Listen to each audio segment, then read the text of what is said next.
Date, November 2nd, 2021. The show, CNN 10. The host, moi, Carl Azus. Total running time, exactly 10 minutes, so let's get rolling. COP 26 is not a police officer. The COP stands for Conference of the Parties, a gathering of members of the United Nations. And the 26 is because this is the 26th year that the Global Climate Summit has been held. That's happening this week and next week in Glasgow, Scotland. Tens of thousands of world leaders, their representatives, negotiators, businesses, and citizens are there. And all of these COP conferences are focused on the issue of climate change. The UN says this was a fringe issue when the summits began, and that it's now a global priority, though different nations have different levels of commitment to it. Carbon dioxide emissions are front and center here. Most scientists say these emissions are harming the global environment by causing Earth's average temperatures to heat up. A smaller group of scientists say climate change happens naturally and that the Earth can absorb human carbon emissions. But the goal of these UN summits is for member countries to lay out new plans to reduce their emissions of carbon dioxide. A significant event took place during COP21 in 2015. It was held in the French capital, and in what became known as the Paris Agreement, countries committed to reduce their carbon emissions by certain amounts. This could include relying less on coal for energy and more on renewable forms like solar or wind power. The COP21 commitments were not legally binding, meaning there was no penalty if nations failed to meet them. And while supporters of the Paris Agreement, like former US President Barack Obama, called it, quote, the best chance to save the planet, the United Nations says the COP21 commitments didn't come close to achieving their goals. So during COP26, the UN is pushing for even greater efforts to reduce carbon emissions. The Australian government on Tuesday announcing its pledge to take the country to net zero carbon emissions by 2050, whereby greenhouse gas production is limited and any remaining greenhouse gases in the atmosphere are removed. This coming ahead of the COP26 climate talks in Glasgow, Scotland. But Australia has not pledged to be more ambitious on its 2030 carbon reductions targets. Australia says it's on track to reduce its carbon emissions by 26 to 28% of 2005 levels by 2030. Speaking Tuesday, Prime Minister Scott Morrison said his targets would not compromise jobs in the Australian mining industry. Australia is one of the world's largest exporters of coal. Instead, they would rely on new technologies such as carbon soil sequestration and new green energy technologies, which are so far unproven.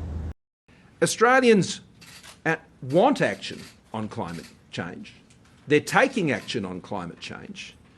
But they also want to protect their jobs and their livelihoods. They also want to keep the costs of living down.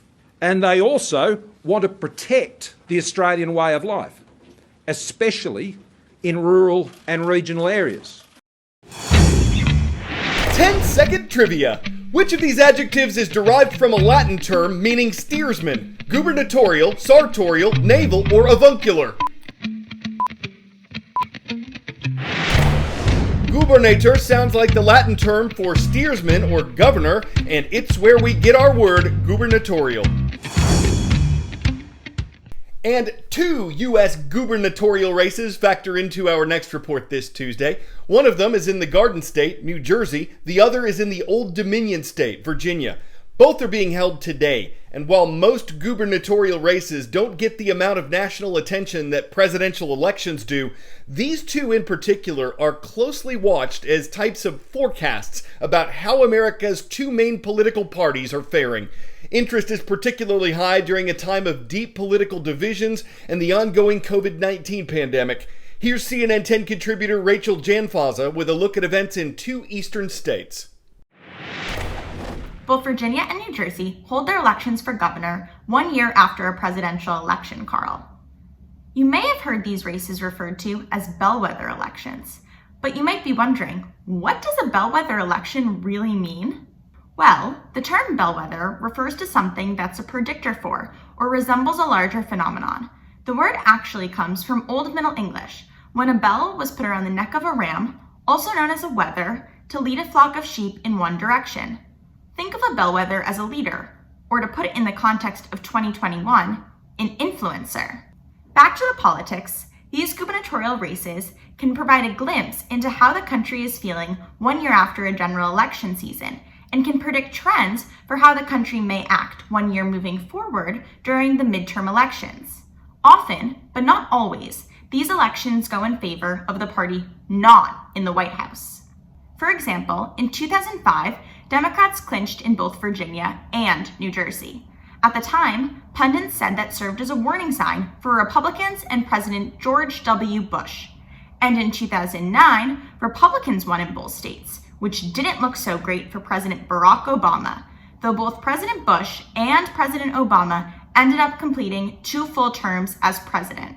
So while what happens in Virginia and New Jersey isn't a direct creed for what will happen across the country moving forward, it can give a sense of how America's feeling in the off year. Up next, CNN heroes, the top 10 of them for 2021. If you've been watching our show throughout this calendar year, you might remember several of these faces. These are people being recognized for their extraordinary efforts to improve others' lives. CNN has chosen the top 10 heroes, but who chooses the overall winner? And what exactly does he or she win? I'm Anderson Cooper. This year we celebrate a milestone, the 15th anniversary of CNN Heroes. For a decade and a half, we've had the honor of introducing you to extraordinary everyday people who are changing the world. And in a time when we need kindness and courage more than ever, we're thrilled to announce this year's top 10 CNN heroes. From Philadelphia, pediatric surgeon Ayla Stanford saw COVID-19 ravaging communities of color, so she built trust and brought testing and vaccinations to more than 75,000 people.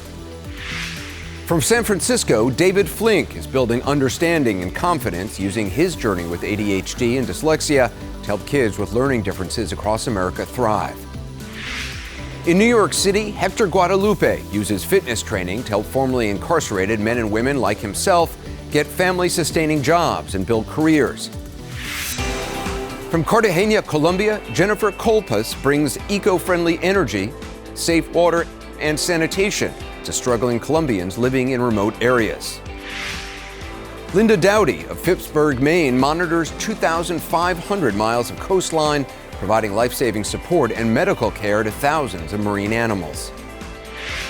From Bali, Indonesia, exchanging plastic waste for rice, restaurant owner Made Janur Yasa has sent tons of plastic for recycling and provided food to thousands of families during the pandemic.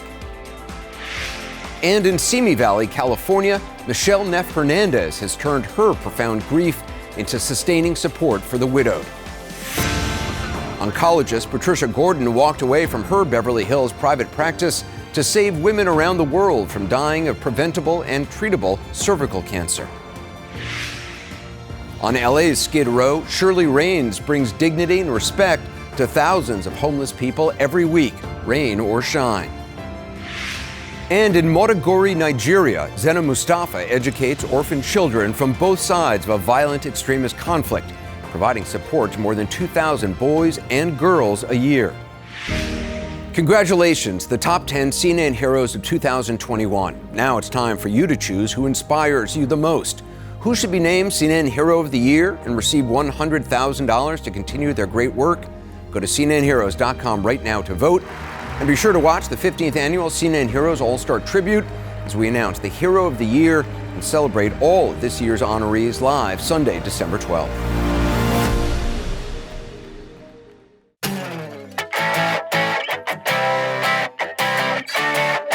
26 days from the start of Hanukkah and 53 days from Christmas, it seems like this might be on someone's wish list. It's a Japanese hover bike. It's a hybrid with 4 battery-powered motors and a gas engine. Its range is about 40 minutes of flight time, and its top speed is said to be around 60 miles per hour.